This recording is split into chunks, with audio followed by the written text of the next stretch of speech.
అందరికీ నమస్తే అండి. చూడండి ఫ్రెండ్స్, ఈరోజు కలగూర curry, egg boiled eggs, cabbage curry, rice. ముఖ్యంగా మనము కలగూర గురించి చెప్పుకుందాం ఫ్రెండ్స్. కలగూర వల్ల చాలా ఆరోగ్య ప్రయోజనాలు ఉన్నాయండి. కలగూరని ఆయుర్వేదంలో ఎక్కువగా వాడతారంట. దీన్నే నల్ల బెల్లం అంటారంట.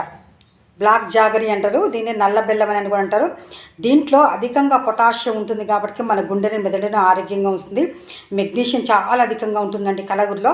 మన లివర్ని చాలా ఆరోగ్యంగా ఉంచుతుందండి.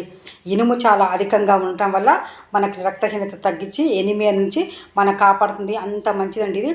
అంతేకాకుండా మనకి జలుబు, దగ్గు, గొంతు నొప్పి లేచినప్పుడు ఇది మనకి రెమెడీగా పనిచేస్తుందంట. అంటే ఆయుర్వేదంలో కూడా ఎట్లా వాడతారో అట్లా మనం అప్పుడు మనకి జలుబు, దగ్గు, ఫ్లూ వచ్చినప్పుడు వాడితే మనకి దగ్గు, జలుబు, జ్వరము, ఈ గొంతు నొప్పి, కప్ప రాకుండా అంత మంచిగా పనిచేస్తుందంట అండి. రాకుండా ఇది గొంతు నొప్పి కూడా తగ్గిస్తుందంట, జలుబు తగ్గిస్తుందంట. అంత మంచి రెమెడీ లాంటిదని చెప్తున్నారు కలగూర. అంతేకాకుండా ఈ కలగూరలో హై ఫైబర్ ఉంటుంది కాబట్టి మన జీర్ణక్రియ బాగా మెరుగుపడి మలబద్ధకాన్ని నిరోధించి మనల్ని చాలా ఆరోగ్యంగా ఉంచుతుంది. అన్ని రకాల విటమిన్స్, మినరల్స్ కలిగినటువంటి ఈ ఆకుకూర, దీంట్లో విటమిన్ సి అధికంగా ఉంటుంది కాబట్టి మన ఇమ్యూనిటీ బూస్ట్ చేసి మనల్ని ఆరోగ్యంగా ఉంచుతుందండి. వ్యాధి నిరోధక శక్తి పెరిగి క్యాబేజీకి వచ్చి క్యాలీఫ్లవర్, క్యాబేజీ, బ్రోకలీ, ఈ మూడు కూడా ఒకే కుటుంబానికి చెందినటువంటి జాతి.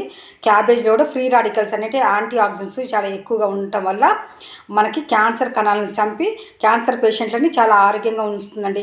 క్యాన్సర్ పేషెంట్స్ తప్పనిసరిగా తీసుకోండి. సల్ఫరాపే అనేటువంటి యాంటీ ఆక్సిడెంట్స్ కూడా చాలా పుష్కలంగా ఉంటాయండి క్యాబేజీ కర్రీలో. కాబట్టి రోజువారీ డైట్లో క్యాన్సర్ పేషెంట్లు తప్పనిసరిగా ఈ క్యాబేజీ కర్రీ తీసుకోండి. ఒక్కసారైనా చాలా మంచిదండి, అంత మంచిది. కానీ ఎక్కువగా తీసుకోవద్దండి, మోతాదుగా తీసుకోవాలా. అదే అయిపోతాయి ఉన్న ప్రాబ్లమ్స్ పేషెంట్స్ ఉన్నట్టయితే. ఎగ్లో వచ్చి చాలా రకాల విటమిన్స్ ఉన్నటువంటిది ఎగ్. ఎల్లో ఎగ్లో మాత్రం విటమిన్ B12 చాలా అధికంగా ఉంటుంది. అట్లాగే B1, B2, B6 కూడా ఉంటుంది. పెల్లెగ్రా, నయాసిన్, బెరిబెరి అనే జబ్బులు రాకుండా కాపాడుతుంది. ఎనిమిది నుంచి కూడా మిమ్మల్ని కాపాడుతుంది. అంత మంచిదండి ఎగ్. వైట్ ఎగ్లో కేవలం ప్రోటీనే ఉంటుందండి. ఎవరైతే డాక్టర్ గారు సూచిస్తారో వాళ్ళు మాత్రం వైట్ ఎగ్ తీసుకోండి. మిగతా వాళ్ళు కంప్లీట్ ఎగ్ తీసుకోండి. ఆరోగ్యానికి చాలా మంచిది. గుప్పెడంత గుడ్డు తీసుకోండి, గంపెడంత ఆరోగ్యం అని చెప్తుంటారండి ఆరోగ్య నిపుణులు. ఇది సత్యం అండి. మేము కూడా తీసుకుంటూ ఉంటాం కాబట్టి. వైట్ రైస్లో కార్బోహైడ్రేట్స్ అధికంగా ఉంటాయి కాబట్టి రోజు 150 నుంచి 200 గ్రాములు తీసుకుంటే రైస్ సరిపోతుందండి. అంతకంటే ఎక్కువ తీసుకోవద్దు. ఆకుకూరలు, కూరగాయలు, ఎగ్స్ అవి ఎక్కువగా తీసుకోవాలి. రైస్ తక్కువగా తీసుకుంటే మన వెయిట్ మేనేజ్మెంట్ బాగా జరుగుతుంది. డయాబెటిక్, ఒబేసిటీ, క్యాన్సర్ పేషెంట్స్కి ఈ గ్లూకోజ్ తక్కువగా ఉన్నటువంటి భోజనాలు తీసుకుంటే వారికి చాలా ఆరోగ్యంగా ఉంటారు. మరి బీపీ కూడా బాగా మెయింటైన్ అవుతుందండి. ఈ ఆకుకూరలు తీసుకుంటే చాలా మంచిది అన్ని రకాలుగా. Thank you. Please like, share, subscribe my channel.